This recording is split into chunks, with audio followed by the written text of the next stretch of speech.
don't forget, whatever you sow, you must harvest.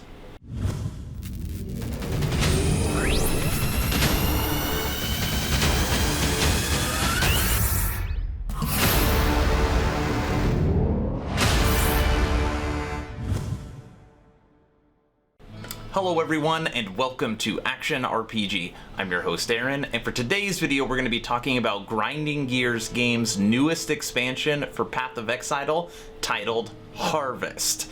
Now this is going to be dropping in about 15 days. We're going to go through everything there is to know about this update to the game, including the launch trailer. But first, if you're new here, welcome. Here at Action RPG, I stream, I do tech reviews, I cover major gaming news, but the big portion of this channel, all things Action RPG. So if you grew up loving the Diablo series, if you're a fan of top-down isometric hack and slash style games, you are in the right place. So please consider subscribing and supporting smaller channels. All right, let's get on to this harvest. As always, I will share my thoughts. Please feel free to share yours in the comment section below. Here we go. Alright, so let's jump right into this. Right now I'm on Path of Exile's website for Grinding Gears games. 15 days, 7 hours, 32 minutes, and 50 seconds until this game drops. In Path of Exile Harvest, Oshabi is cultivating the Sacred Grove, an ancient garden of mysterious power. Plant seeds that grow into dangerous enemies and craft their life force onto your items. Ooh. The June expansion contains the Harvest Challenge League, powerful new crafting options, 8 new skills, 2 new support gems, revamp of two-handed weapons, Warcry skills, brands, slams, and the passive skill tree itself. We've also introduced 12 new unique items and rebalanced over 50 existing ones. I gotta say, PoE just continues to get better. So I'm going to read through some of this for you, then we'll play the trailer and I will give you my opinion. So this is a picture of the Sacred Grove. Basically how it's going to work is as you are playing through the league, everybody will have their own garden, and every time you enter a new area you're going to be able to get some seeds, and you'll continue to plant and link all your gardens together. Kind of reminds me of like Synthesis League, how you have like all the islands and then you need to connect them, and the more islands you have the farther you can get to things.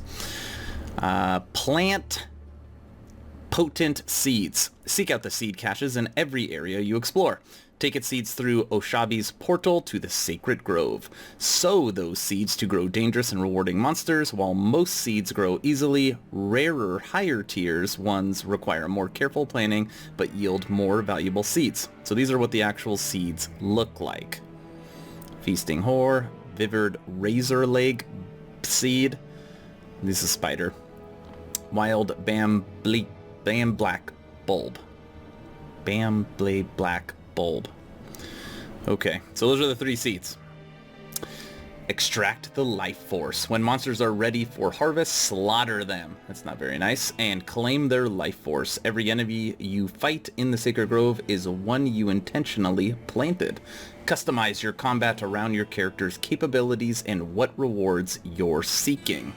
So you'll see this in the trailer. It's really interesting. Like as you plant and as they grow and as they're ready, you get to choose when the monsters pop out. So it's kind of interesting. Like I don't know how long you have to wait or what level. Like can you just wait until they're the biggest possible ones, or do you have to get different seeds? I mean, we'll kind of see how that goes. Reap a bountiful harvest. So this right here, this picture, is as you beat the enemies and as you level it up, you get to modify different things. Reforge the color of a random socket on an item, turning it red, right? So it just helps you with your crafting modifiers, and then of course it's free, you know, it's just through beating this, and then it just shows some items and things that you can get. Every monster you defeat in the Grove grants you a crafting option. Performing one of these powerful crafts consumes the life force from that monster you just harvested. In order to maximize your life force and hence crafting potential, you want to take as many monsters as you dare handle. Harvest crafting provides powerful directed crafting to an extent that Path of Exile has never seen before. Ooh. Evolve your garden. So you've got the disperser, the condenser, and the wild life force collector. As you build the ultimate garden, you'll discover exotic seeds with specific needs that must be met in order to grow. Various pipes, condensers, dispensers can help you fertilize your garden with any remaining life force. So in this picture, and this is kind of why I said it reminds me of the Synthesis League, how you're trying to connect different islands and things together.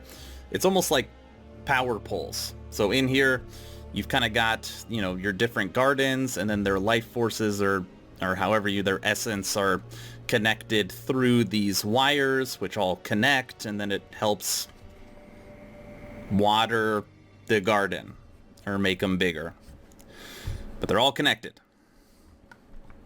Unearth legendary foes. Look at this. What is that? Looks like a pig? Boar? Bear? No. Boar. Maybe it's a pig. I don't know. They're boars. Boars are pigs. Ashabi speaks of the legend of 3 primal beasts. I'm not going to try and say their names. For those able to cultivate these rare seeds, the immersed monsters that emerge can yield Harvest's most valuable rewards. Tear that thing up. Passive skill tree improvements. The passive skill tree has received many improvements, including better support for some mechanics. For example, two-handed weapons or rage with both numeric buffs and entirely new clusters of passives. In addition, there are many new notable and keystone passives, which include both fan favorites from Timeless Jewels and even some entirely new ones. So it's kind of something new that they've been doing almost on every league, is they've been working on the passive skill tree, whether it is improving on it, making it make more sense, or just adding to it. And if you ever played Path of Exile, it is vast. Violent slams. As part of our two-handed weapon improvements, several melee skills have been recategorized as slams. We've introduced a new slam skill and support gem. We've also revamped several existing slams with new visual effects, improving functionality and greater power for two-handed weapon users. Slams are fun. Slams are fun. War cries. We've added new war cry skills and reworked 3 existing ones. War cries now scale based on the power of nearby enemies rather than the quantity. Oh, that's cool. Many war cries also exert your attacks, increasing the power for a number of attacks. So normally war cries work, the more people around you, the more people affected by the war cry, the stronger and better they are. Now, the stronger the person that is affected by the war cry, the better it is, which means war cries will be better on bosses. If you have not noticed that, that means that basically this season will be a melee season. Lethal brands. We've introduced 3 brands, 1 brand support gem, and have revamped existing brands. We've made brands a lot more versatile while also reviewing how their core mechanics work. Brand recall no longer reigns supreme, but is useful too, alongside many new options. The game continues to get better. Massive unique item overhaul. We've introduced 12 new unique items and reworked over 50 existing ones. They just give you a couple examples of some ones that are new. Cool. More the better. Delirium, so the last league will become core game. It kind of happens every single one, which means you'll see Delirium as well. And then if you have not played PoE recently, they have completely changed the render. It just means that the game's visually a lot more appealing. I mean, this game is 10 years old, so it's been on a kind of an older graphics engine for a while. The new PoE looks a whole lot better. Smoother colors, the render on it, it looks a lot cleaner. It looks like a modern day action RPG, which is good. And then lastly, the support packs. Obviously PoE is free to play, so they expect people to purchase skins and stash tabs and all that good stuff. This is what they're going after. It's kind of like the Paladin Knight, and then I guess what's this, like the Dark Assassin. Okay. That is a lot of information about this new league. Let me play the trailer for you, and then I'll give you my opinion. Enjoy.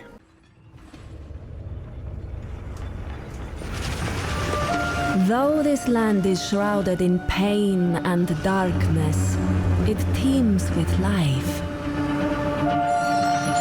Behold this sacred grove.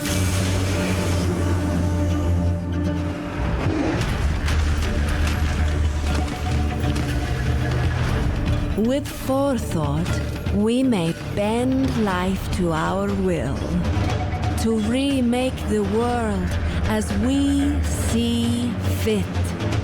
But beware, nature protects itself.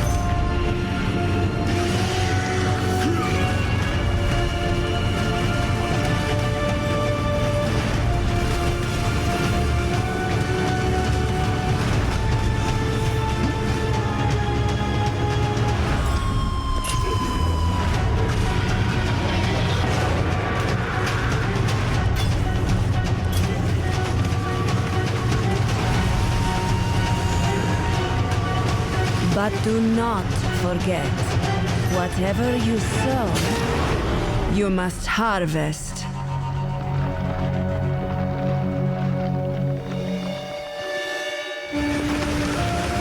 In the Harvest League, seek out the seed cache in every area you explore. Take its seeds through Oshabi's portal to the Sacred Grove. Sow those seeds to grow dangerous and rewarding monsters. When they are ready for harvest, slaughter them and extract their life force.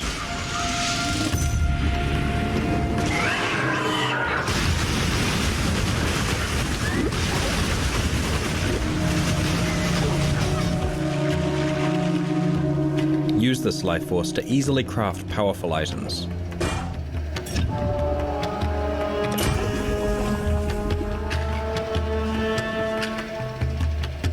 Store the leftover life force to fertilize higher tiers of seeds.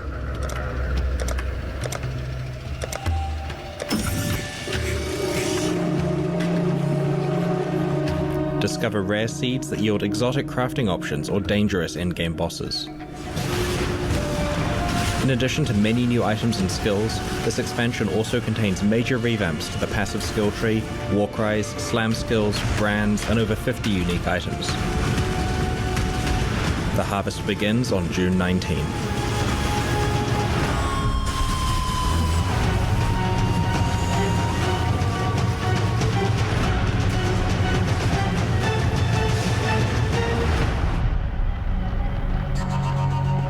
Alright, time for my quick opinion, because this video is already really long.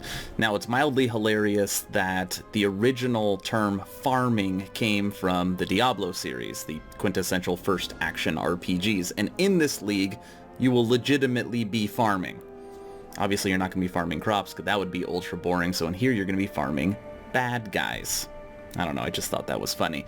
Now, we just got done in PoE with the Delirium League, or it's finishing up, and that league is super action-packed. You try to make your character as strong as possible, and every single time you enter, you are fighting a horde of bad guys.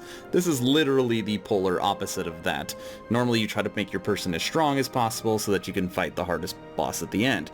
Where here, you literally have to think about how to tie all these plants and things together through those lines to make rare seeds, which then gives you larger plants, which then gives you the big bad guys at the end. That's why I was saying it really reminds me of the Synthesis League, where you had to connect multiple portals to different islands in order to get what you are looking for.